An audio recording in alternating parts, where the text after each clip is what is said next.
함께 나눌 말씀의 제목은 모두의 길이 되는 사람 고넬료라는 제목을 가지고 함께 하나님의 말씀 나누겠습니다. 역사 속을 가만히 들여다보면요, 길을 열고 길이 되는 사람들이 있어요. 누군가 길을 내면 그 다음에 수많은 사람들이 그 길을 따라가게 되죠. 우리 교회도 마찬가지입니다.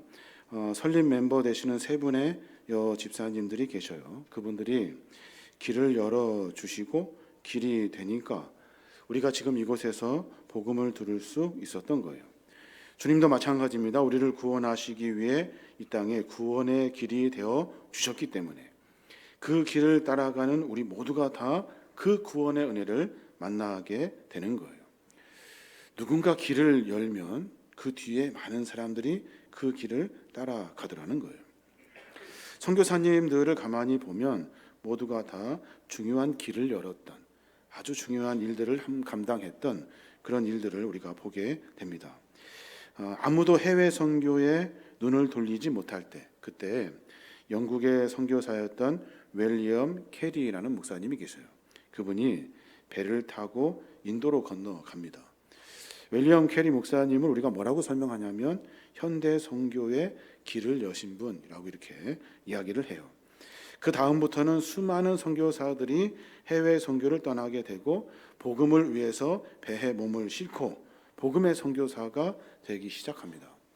그래서 늘 가만히 보면 선교사님들은 배를 타고 항구나 이런 곳에 도착하여서 복음을 전하는 것을 우리가 알 수가 있어요.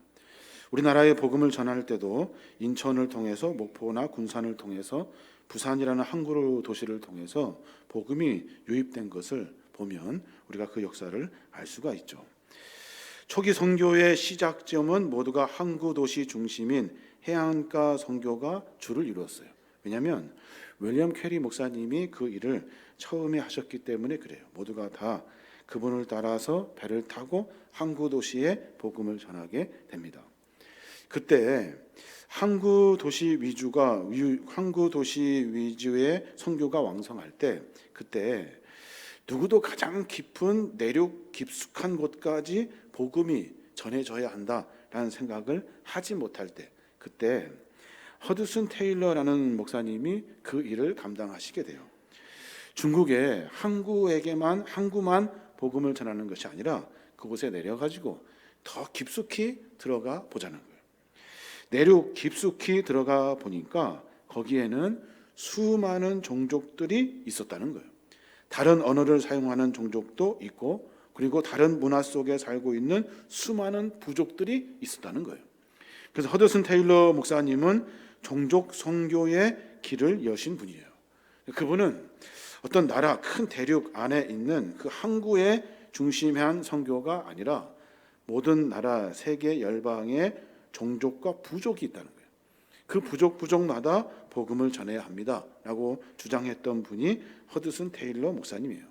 그분을 통해서 선교학의 중요한 지평을 연 선교학 분야가 또 생기게 되는데, 그것이 뭐냐면 종족 집단 선교학이라는 분야예요. 이 분야를 통해서 종족마다 복음을 전해야 한다는 거죠. 우리나라에도 복음을 전해 주었던 선교사님들이 계셔요. 언더우드 선교사님과 아펜젤러 선교사님을 통해서 우리나라에 복음의 길이 열리기 시작하죠. 그분들을 통해서 복음이 전파되기 시작했고, 그분들을 통해서 따르는 많은 사람들이 복음의 이야기를 듣게 됩니다. 복음의 문이 열리면서 남녀 차별의 문제가 다 무너져 버리고 신분의 벽이 다 허물어져 버리고 모두의 길이 된 사람, 그 사람들이 바로 우리 귀한 언더우드와 아펜젤러 선교사님들이에요. 복음의 이야기를 들으며 삶이 바뀌어지게 되고 지금 우리 모두가 다 그러한 삶을 살고 있는 거예요. 오늘 함께 나누었던 본문의 말씀에 보면 두 명의 인물이 나와요. 하나는 베드로고 하나는 고넬료라는 사람이에요. 이 두 사람의 가장 큰 특징이 뭐냐면 길을 만든 사람들이다라고 하는 거예요. 그 사람들이 시작함으로 말미암아 모두가 다 그 길을 따라가게 됐고, 그분들이 시작함으로 말미암아 그 길이 옳다는 것을 깨닫게 되었다는 거예요.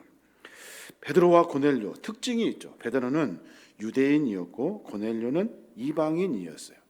당시 유대인과 이방인은 서로 같이 할 수 없어요. 같이 할 수 있는 그런 일들이 없어요. 같이 할 수 없어요. 함께 할 수도, 식사도, 그리고 함께 같은 공간에 있을 수가 없어요. 왜냐하면 각자 가지고 있는 관습이라는 것 때문에 그래요.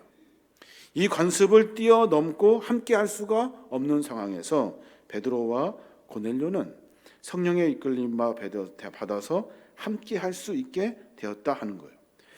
베드로는 전통과 관습에 굳게 매여 있어가지고 유대인에게만 복음을 전해야 된다라고 생각했던 사람이에요.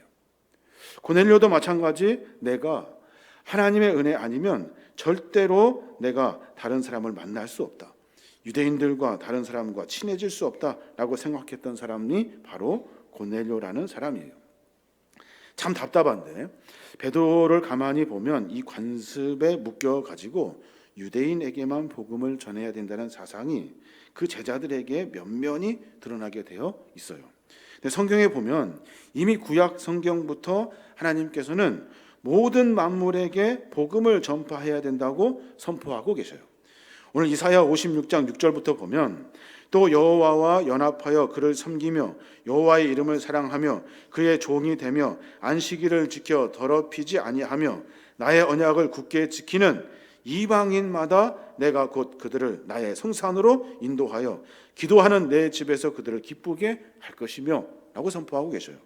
그러니까 이방인들까지도 하나님의 성산에 불러들여서 기도하는 내 집에서 하나님의 기쁨을 누리게 할 것이다 라고 선포하고 계시는 거예요. 그런데 이 말을 유대인들은 어떻게 듣습니까?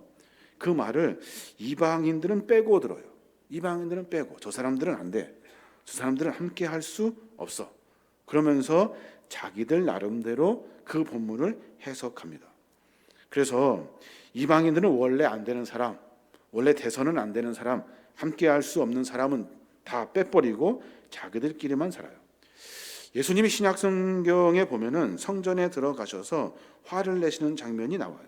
거기에 왜 내 집이 만민이 기도하는 집인데 왜 장사의 소굴로 만들었니? 라고 선포하시면서 장사하는 사람들의 상을 다 뒤엎어 버리시죠.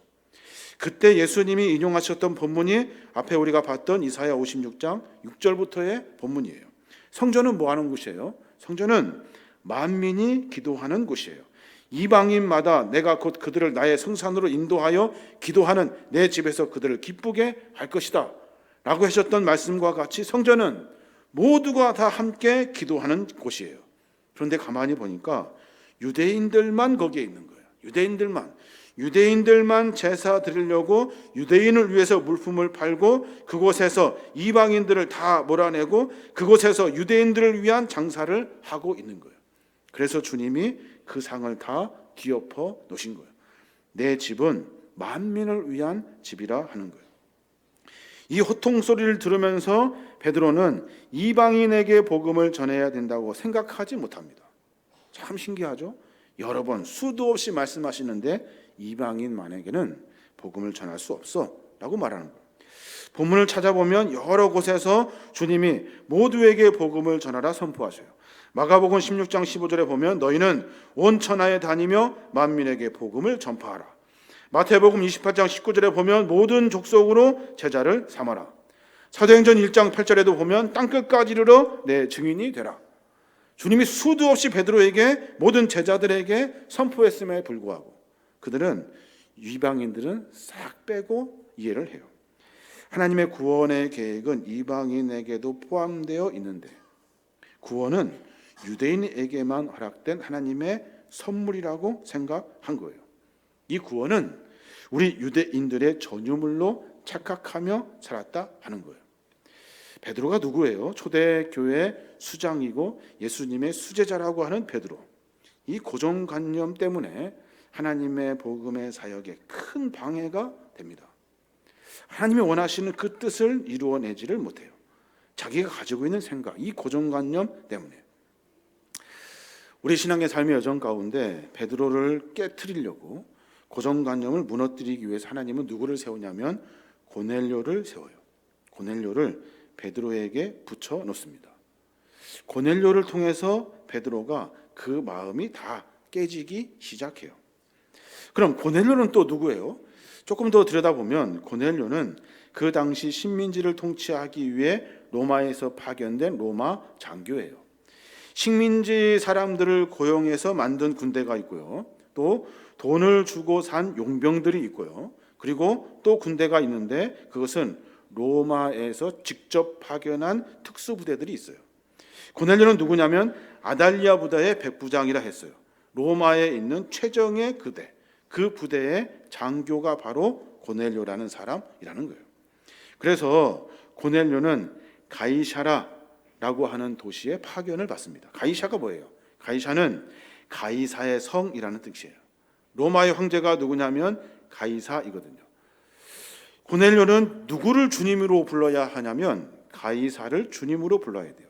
로마 황제를 뭐라고 불러요? 우리는 시저라고 부르죠. 시저. 그 시저가 주님이라는 뜻이에요. 근데 고넬료는 이 주님을 가이사라고 부르지 않고 예수 그리스도로 부르게 됩니다. 오늘 사도행전 10장 1절부터 보면 가이사라에 고넬료라 하는 사람이 있으니 이달랴야 부데라 하는 군대 백부장이라. 그가 경건하여 온 집안에 더불어 하나님을 경외하며 백성을 많이 구제하고 하나님께 항상 기도하더니 그래요. 그는 경건한 사람이었다는 거예요. 하나님을 섬기는 사람. 근데 오늘 특이하게도 이 고넬료라고 하는 사람이 유대교로 개종하지 않아요. 하나님을 섬기는데 유대교로 개종하지 않아요. 하나님을 섬기는데 예수 그리스도는 잘 알지 못해요. 이방인 고넬료가 베드로를 만나게 됩니다. 베드로가 고넬료를 만나줄까요? 만나줄 이유가 없어요. 그가 가지고 있는 이 고정관념은 유대인에게만 복음이 전해져야 한다고 생각하거든요. 이방인에게는 전할 수 없어요. 그래서 하나님 주님께서는 베드로에게 환상을 보내어 주시죠. 내 구퉁이가 된 큰 바구니가 있는데 거기에 먹지 말아야 될 것들을 다 집어넣어요. 그리고 먹어라 먹어라 먹어라 선포하고 계시는 거죠. 베드로가 하도 신기해서 잠에서 깼는데 누군가 찾아옵니다. 그리고 그들의 이야기를 듣고 그가 고넬료 집에 가게 됩니다. 이 일을 통해서 베드로와 고넬료가 만나게 됩니다. 베드로도 유대인을 만나서는 안 된, 베드로는 이방인을 만나서는 안 되는 이 관습과 전통에서 벗어나요. 벗어나서 고넬료를 만나게 되죠. 고넬료도 역시 매 순간마다 내가 이곳에 와서 임기 채우면 로마에 가서 출세가 보장되어 있는데 그런 것들을 다 포기하고 베드로를 만나게 되어 있어요. 그러면서 그들이 하나님의 역사를 만들어 가게 됩니다. 우리는 삶 속에서 여러 이야기들을 듣게 되고 삶 속에서 수많은 일들을 만나게 됩니다. 문제를 만나는 우리의 습관이 있어요. 그 습관이 뭐냐면 내 생각을 먼저 앞세우는 겁니다. 내가 가지고 있는 생각, 내 고정관념 가지고 문제를 해석하려고 하는 이런 버릇들이 있어요. 그래서 하나님의 뜻을 깨닫지 못하고 하나님의 마음을 이해하지 못하는 거예요. 베드로가 만약에 끝까지 고집을 폈다면 이 고집 고요로 말미암아 전통과 간습의 굴레에 벗어나지 못했다면 고넬료가 내가 이곳에서 베드로를 왜 만나? 내가 이곳에서 왜 그 일을 해야 돼? 라고 하면서 베드로를 거부했다면 지금 우리는 아마도 복음을 듣지 못했을 거예요. 다시 앞에 보면 제가 윌리엄 캐리라는 말씀을 드렸어요. 목사님의 이야기를 제가 드렸는데 해외 선교에 아무도 관심을 갖지 않을 때 그때 윌리엄 캐리 선교사님은 해외 선교에 관심을 가져요. 그때 그분이 읽었던 그 성경의 본문의 이 한 절 때문에 그분이 해외 선교에 관심을 갖게 되는데 그 본문이 뭐냐면 히브리서 13장 13절에 있는 말씀이에요. 그 말씀을 보면 그런즉 우리도 그의 치욕을 짊어지고 영문 밖으로 그에게 나아가자라고 하는 본문이래요. 그의 치욕을 짊어지고 영문 밖으로 나아가자라고 하는 본문이에요. 주님의 십자가를 짊어지고 밖으로 나가자라고 하는 말이에요.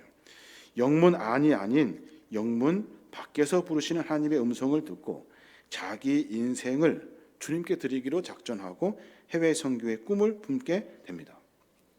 그 당시에는 자기들끼리만 은혜 받고 자기들끼리만 복음을 듣고 자기들끼리만 하나님의 나라를 만들면 된다고 생각했던 거예요. 그 당시에 어떤 일이 있었냐면 윌리엄 캐리 목사님이 23살에 목사가 됩니다. 그리고 나서 그 영국 땅에 큰 부흥이 일어나기 시작해요. 수많은 부흥사들이 부흥의 물결을 일으키게 되는데 그때 두 명의 유명한 목사님, 조지 휘필러 목사님하고 존 웨슬리 목사님이 큰 부흥을 이루게 됩니다. 모두가 말씀 듣고 회개하고 돌이키고 지금 내 삶의 현장에서 하나님의 백성의 삶으로 바꿔냅시다 라면서 모두가 각자 자기가 있는 자리에서 회개 운동이 일어날 때, 그때 윌리엄 캐리 목사님은 그곳이 아니라 밖으로 나가야 된다라고 생각하신 거예요. 나를 깨닫게 하시고 알게 하신 하나님은 해외 선교의 꿈과 비전을 가지고 그 일들을 이루게 하시기 위해서 나를 불렀다 하시는 거예요. 윌리엄 캐리 목사님이 1792년에 논문을 하나 쓰시는데 그 논문이 뭐냐면 이교도 개종에 대한 크리스천의 의무에 관한 연구라는 논문을 쓰셔요. 그러니까 이방인들을 개종시키기 위한 그리스도인의 의무에 관한 이야기를 쭉 기록하신 거예요. 그러니까 윌리엄 캐리 목사님은 한참 회개 운동이 일어날 때 회개한 다음에 뭐 할 거냐는 거예요. 회개한 다음에 뭐 해야 되냐면 해외 선교의 꿈을 품고 살아야 합니다 라고 선포하고 있는 거예요. 그래서 그가 가장 유명한 말을 남기게 되죠. 뭐라고 하냐면 그렇게 선포해요. 하나님을 위해 위대한 일을 시도하라. 그리고 하나님으로부터 위대한 것을 기대하라 라는 말을 남깁니다. 가장 먼저 해외 선교의 꿈을 품고 배를 탔던 윌리엄 캐리 목사님, 그는 각 나라에 돌아다니면서 여러 곳에서 언어를 다 그들이 맞는 언어로 바꾸어서 성경을 번역합니다. 그 일들을 통해서 모두가 다 복음을 접하게 되죠. 73세 나이에 인도에서 죽게 되는데 그가 번역한 성경이 44개의 언어로 번역한 성경을 수많은 나라에 선포하게 됩니다. 그러면서 그가 그렇게 말해요. 내가 죽을 때 윌리엄 캐리에 대해서 아무 말도 하지 말게나 오직 윌리엄 캐리의 구주 예수님에 대해서만 이야기를 해주게 라고 마지막 말을 남기고 그가 하나님의 부름을 받게 됩니다. 불가능한 일들 속에서 가능한 일들로, 아무도 생각하지 못한 일에서 모두가 생각할 일들로, 전통과 관습과 고정관념에 묶여 있었던 그 순간에 모두의 길을 만들었던 사람, 그 사람이 바로 수많은 믿음의 선배들이고 수많은 선교사님들이고 오늘 이 시대를 우리에게 살 수 있도록 해주는 믿음의 어른들이라는 거예요. 생각해 보는데 여러분은 지금 무엇에 묶여 살고 있습니까? 어떤 문제가 생겼을 때 그 문제 앞에 내가 하나님의 뜻을 묻거나 하나님이 무엇을 원하시는지 질문하거나 하는 일 없이 내가 가지고 있는 생각과 고정관념으로 그 문제를 해결하고 있지는 않은지 한번 생각해 보셨으면 좋겠어요. 그리스도인들에게 가장 취약한 것이 뭐냐면 늘 하나님의 뜻을 구해야 된다는 것을 알지만 여전히 세상적으로 살고 있는 우리의 모습, 그것이 그리스도인들에게 가장 취약한 부분일 거예요. 우리 모든 삶 속에서 길을 만들고 길이 되는 그러한 삶을 살아야 하는 겁니다. 저는 우리 교회를 위해서 기도할 때 늘 그렇게 기도해요. 하나님, 우리 교회가 새로운 길을 만드는 그런 교회가 되었으면 좋겠습니다. 부흥이 안 되는 시대에 부흥이 되고 예수의 꿈을 꾸는 아이들과 청년들이 넘쳐나는 그런 교회, 그리고 또 아무도 생각하지 못한 일들을 우리가 하나님의 뜻을 쫓아 생각할 수 있도록 하나님 우리에게 성령님의 지혜를 허락해 주십시오 하는 기도가 교회를 위한 기도가 됩니다. 이제 결론적으로 그럼 어떻게 하면 그 길이 될 수 있는 사람, 어떻게 하면 그 길을 만들 수 있을까요? 본문을 아무리 찾아봐도 그 본문에 대한 명확한 답을 찾을 수 없어가지고 참 고민을 많이 하게 되는데 어떤 분의 책을 만났어요. 서울대학교 서비학 교수님이신 고 김난도 교수님의 글을 읽었어요. 그분의 글을 보니까 명확해요. 길을 만드는 사람들의 방법이 그 안에 들어있어요. 그분의 글을 읽은 다음에 오늘 베드로와 고넬료의 삶의 이야기를 가만히 대입해 보니까 고넬료와 베드로가 그렇게 살고 있더라는 거예요. 오늘 우리 모두가 다 누군가의 길이 돼야 돼요. 목사님, 저는 그냥 따라가겠습니다. 여러분 그렇게 생각하시면 안 돼요. 하나님 우리에게 각자 자기에게 맡은 사명을 허락해 주셨어요. 그 사명은 누구 쫓아가는 사명이 아니에요. 우리가 쫓아갈 것은 주님을 쫓아가는 길이고 주님의 마음을 쫓아가는 길을 사는 사람들이 그리스도인들이에요. 우리가 길이 될 수 있도록 우리의 삶을 정비해야 하는 거예요. 먼저 김난도 교수님의 글을 잠깐 소개해 보자면 길이 되는 사람의 특징이 있대요. 그 특징이 뭐냐면 첫 번째, 재미있는 일을 한대요. 재미있는 일. 여러분 세상에서 가장 재미있는 일이 뭘까요? 세상에서 가장 재미있는 일. 놀러 가는 것, 맛있는 거 먹으러 가는 것, 그리고 부자가 돼서 돈 위에 올라앉는 것, 이런 것이 세상에서 가장 재미있는 일일까요? 그분은 뭐라고 설명하냐면 세상에서 가장 재미있는 일은 뭐냐면 성장하는 일이래요. 내가 성장하는 것, 그걸 느끼고 있는 것이 세상에서 가장 재미있는 일이래요. 여러분은 재미있는 일을 지금 하고 계십니까? 여러분은 지금 성장하고 있습니까? 그럼 성장하는 사람의 세 가지 특징이 있대요. 그 첫 번째는 뭐냐면 나는 조금씩 나아지고 있다라고 하는 마음을 갖고 산대요. 나는 조금씩 나아지고 있어. 베드로가 주님의 말씀을 듣고 환상을 보고 고넬료를 만납니다. 그때 내가 왜 만나면 내가 뒷걸음질 치지 안 되지 라고 했다면 그는 앞으로 나아가지 못했을 거예요. 내가 조금씩 나아가고 있다는 느낌은 내가 선택하는 일들이 나로 하여금 성장하게 하는 일들로 내가 믿고 전진하는 거예요. 그러니까 고넬료는 환상 앞에, 베드로는 하나님의 그 환상 앞에 알고 결단하며 선택하며 나아갑니다. 뒷걸음질 치지 않고 그리고 그 일을 내 고집으로 꺾어내지 않아요. 도대체 이것이 무엇일까? 도대체 하나님은 왜 이 일을 우리에게 이루시려고 하실까? 그 순간에 고민하게 되죠. 내가 늘 뒷걸음질 치고 내가 늘 뒤로 간다면 그 일을 선택하지 않았을 거예요. 선택하면 어떻게 됩니까? 내가 조금씩 나아가는 일을 베드로와 고넬료가 선택한 거예요. 그래서 그는 성장하는 사람으로 나아가게 되고 가장 재미있는 일을 지금 하고 있는 거예요. 그렇지 않다면 베드로는 당장에 때려쳤겠죠. 예수님의 십자가를 보고 도망갔을 때 그때 아주 도망갔을 거예요. 그런데 세상에서 가장 재미있는 일은 복음을 전하는 일이고 그 복음을 전하는 일들이 나를 성장시키는 일이고 그 일들 가운데 나는 조금씩 앞으로 나아가고 있어 라고 하는 생각 때문에 베드로가 그 일을 선택한 거예요. 또 하나 성장하는 사람의 특징이 있어요. 그 사람의 특징이 뭐냐면 나는 가능성이 있다 라고 하는 신념을 가지고 산대요. 나는 가능성이 있다는 신념. 여러분 우리가 문제를 만났을 때 선택하며 결정하며 전진합니다. 그 안에 가장 문제를 잘 해결할 수 있는 힘은 어디서 나오냐면 이 일은 가능성이 있어 라고 하는 기대래요. 가능성이 없어 하면 선택하지 않죠. 이거 A 할 거야 B 할 거야 라고 할 때 내가 선택할 때 가능성이 없는 A를 선택할 이유는 없잖아요. 가능성이 있다고 생각하는 거예요. 베드로도 고넬료도 서로 만납니다. 그리고 서로 하나님의 환상을 봅니다. 서로 선택하여 만날 수 없는 사람들이 만납니다. 무엇을 선택했을까요? 안 되는 일이야. 그러면 선택하지 않았겠죠. 그런데 그 둘은 선택합니다. 왜냐하면 그 일이 가능한 일이라고 생각했기 때문에 그래요. 만날 수 없다고 했는데 만나지 말라고 했는데 그런데 만날 수도 있겠구나 라고 생각한 거예요. 수많은 믿음의 사람들, 수많은 선배들, 위인들을 가만히 들여다보면 모두가 다 이 가능성을 가지고 삶을 살아요. 링컨 같은 경우 교육받지 못했던 사람이에요. 그리고 또 벤저민 프랭클린이라는 사람이죠. 그 사람 최고의 과학자, 발명가, 외교관이에요. 그런데 그도 역시 교육을 받지 못했던 사람이에요.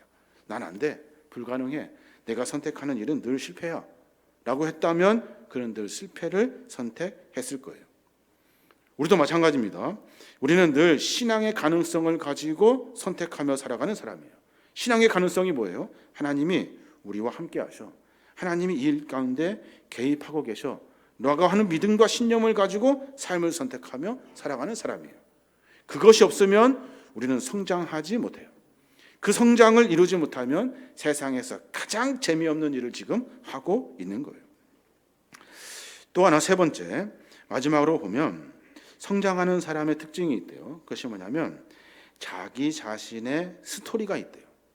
자기 자신의 스토리. 이 스토리를 늘 연결하며 산대요. 연결하며 살아요. 과거에 내가 선택했던 일들이 지금 나를 만들었고, 내가 지금 선택하는 일이 앞으로의 미래의 나를 만든다는 거예요. 베드로가 고넬료를 만날 이유가 없죠. 만나면 안 돼요. 그런데 만납니다. 왜 만났을까요? 왜 만나냐면 내가 선택하는 일이 앞으로 많은 일들 가운데 하나님의 역사를 만드는 일이기 때문에 그래요. 그거 어떻게 알았을까요? 과거에, 옛날에 내가 했던 일을 가만히 되짚어 보니까 하나님이 나에게 말씀하시고 나에게 환상을 주시고 나에게 깨닫게 하시고 알게 하시고 고민하게 하시는 그 순간에 내가 그 환상을 쫓아 살아갔을 때, 그때 하나님은 나를 통해서 모든 일들을 이루어 가셨다는 거예요. 그래서 내 삶은 지금 현재 나에게 있는 문제, 그 문제를 해결하려고 맞닥뜨리는 그 문제가 아니라 과거와 현재 그리고 미래가 연결되어 있다고 생각하는 거예요.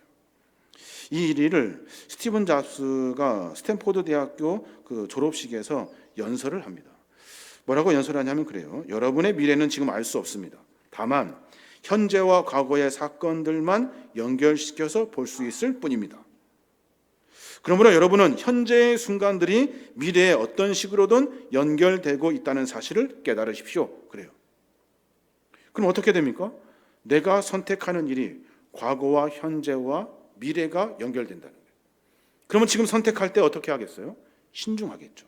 지금 선택할 때 어떻게 하겠어요? 섣불리 내 안에 있는 주관적이고 객관적이고 고정관념적인 내 편협한 생각을 가지고 판단하지 않는다는 거예요. 하나님이 뭐라고 말씀하시는지, 주변의 지인들은 뭐라고 이야기하는지 서로 듣고 함께 고민하게 된다는 거예요. 이어서 보면 그래서 여러분에게는 배짱이 생깁니다. 그래서 여러분에게는 인생의 운명을 가를 수 있는 선택을 만나게 됩니다. 그 선택이 여러분의 미래를 만들 믿음, 그 신념을 가지고 나아가게 됩니다. 라고 연설을 합니다. 정리해 보면 고넬료와 베드로가 만날 이유가 없어요. 만날 이유가. 베드로에게는 고정관념, 그리고 유대주의적인 사상이 짙었고, 고넬료에게는 지금 바빠요. 파견된 곳에서 열심히 하고 있다가 로마로 가서 승진하면 되는 거예요. 근데 그 둘이 만납니다. 왜 만나냐면 하나님이 그 둘을 만나게 하시는데 환상 가운데 그 둘에게 자기들의 생각을 한 번 더 고민하게 하셔요. 모두가 다 자기가 자신에게 성장하고 있다는 그 마음으로 삶을 살고 있을 때, 그때 하나님은 그들에게 말씀하시고 만나게 하시는 거예요. 모두가 다 같은 마음을 갖고 있는데 나는 조금씩 앞으로 가고 있어. 베드로도 그렇고 고넬료도 그렇고 나는 가능성이 있어. 내가 하는 일들마다 하나님이 함께 하실 거니까. 그래서 고넬료도 베드로도 하나님을 경외하며 살아요. 마지막으로 내 모든 삶의 선택의 순간은 나를 이끄셨던 하나님, 나와 함께 하신 하나님, 앞으로 내 삶을 인도하실 하나님이기 때문에 내가 선택하는 이 일에 그 신념과 소망이 있어. 그 마음을 가지고 삶을 만들어 가더라는 거예요. 그 사람들이 길을 만들어 냅니다. 아무도 없는 척박한 땅에 복음의 씨앗을 던지고 나갑니다. 불가능이라고, 안 된다고, 너 뭐 하는 짓이야 라고 하는 수많은 이야기들 속에서 자기 자신에게 하나님의 말씀의 선포가 나가게 되고, 그 일을 통해서 그곳에 씨앗이 심겨서 수많은 복음의 역사가 일어나게 되는 거예요. 여러분에게 묻고 싶습니다. 여러분은 지금 문제를 가지고 있을 때 어떻게 그 문제를 해결하려고 하십니까? 여러분이 가지고 있는 재주, 재능, 알고 있는 것, 고정관념 가지고 문제를 접근하십니까? 여러분, 그러면 안 된대요. 문제가 있을 때 어떻게 접근해야 되냐면, 나는 지금 하나님이 나에게 이 문제의 선택권을 주셨어. 그러니까 누구에게 물어야 돼요? 하나님에게 물어야죠. 하나님, 어떻게 하면 좋을까요? 라고 묻는 거예요. 그때 하나님은 내 이 삶의 모든 것을 만들어 가실 기대와 소망을 가지고 사는 것이 그리스도인의 삶이에요. 그 삶으로 말미암아 선택하는 일들이 나를 조금씩 앞으로 나가게 하고, 나는 가능성이 있는 사람으로 내가 믿고 신뢰하게 되고, 내 삶을 만들어 가신 하나님의 은혜는 나의 미래도 책임져 주실 거야 라고 하며 선택하며 나아가는 겁니다. 다 안 된다고 할 때 혼자 된대요. 다 불가능이라고 할 때 혼자 가능하대요. 모두가 다 그곳 가면 죽는다고 하는 곳에서 모두가 생명을 걸고 그곳에 갑니다. 왜요? 이 중요한 신념이 있기 때문에 그래요. 그 일들 때문에 길을 만드는 일을 하고 있는 겁니다. 오늘 함께 기도하며 예배 드리고 있습니다. 우리 모두가 다 하나님이 우리를 불러주시고 하나님 우리에게 말씀하시고 깨닫게 하시는 성령의 은혜를 우리 안에 담고 있어요. 성령님은 우리에게 뭐라고 말씀하십니까? 여러분 혹시 물어보셨습니까? 성령님이 나에게 뭐라고 말씀하시는지. 여러분 기도하기 전에 그 질문이 먼저 되어야 하는 거예요. 그래야 삶을 만들어 가시는 하나님의 은혜를 만나게 됩니다. 안다고 까불지 말고 내가 그거 오랫동안 해봤다고 해서 까불면 안 돼요. 그러면 하나님의 선택의 길에 내가 선택하는 일이 길이 되지 못합니다. 모두가 다 아무도 그 길을 따라가지 않아요. 참 어렵고 복잡한 문제인 것 같아요. 저도 이 말씀을 묵상하면서 여러 생각을 해보게 됩니다. 신앙과 믿음이 도대체 무엇인가? 궁극적으로 답을 내릴 수는 없지만 믿음과 신앙은 기쁘고 행복한 일이에요. 기쁘고 행복한 일은 나로 하여금 성장하게 합니다. 그래서 아무리 어렵고 복잡하고 힘들어도 그 일을 선택할 수 있는 성령의 음성을 듣는 사람, 성령의 메시지를 듣는 사람, 그 사람들이 바로 신앙인이고 믿음인이라는 거예요. 삶의 여정 가운데 질문하십시오. 하나님, 무엇을 해야 합니까? 라고 하는 질문 앞에 여러분에게 분명히 주님은 답하실 겁니다. 그 답을 가지고 삶을 살아가는 거예요. 그때 하나님의 은혜를 우리가 만나게 되는 겁니다. 모든 길이 막혀도 예수 그리스도께서는 그 길을 열어주십니다. 모든 길이 없는 곳에서도 길을 내게 하시는 분이 주님이셔요. 그 길 속에서 나를 통해 이루시고자 하시는 하나님의 계획이 드러나게 되어 있는 거예요. 하나님, 무엇을 해야 합니까? 지금 이 문제 앞에 내가 해야 할 일은 무엇입니까? 라고 물을 때 그 답을 얻을 수 있는 겁니다. 저 여러분이 조금 더 고민해서 하나님의 뜻을, 하나님의 마음을, 하나님의 계획을 알아가고 쫓아갈 수 있는 저 여러분이 되시길 주님의 이름으로 축원합니다.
그 빛나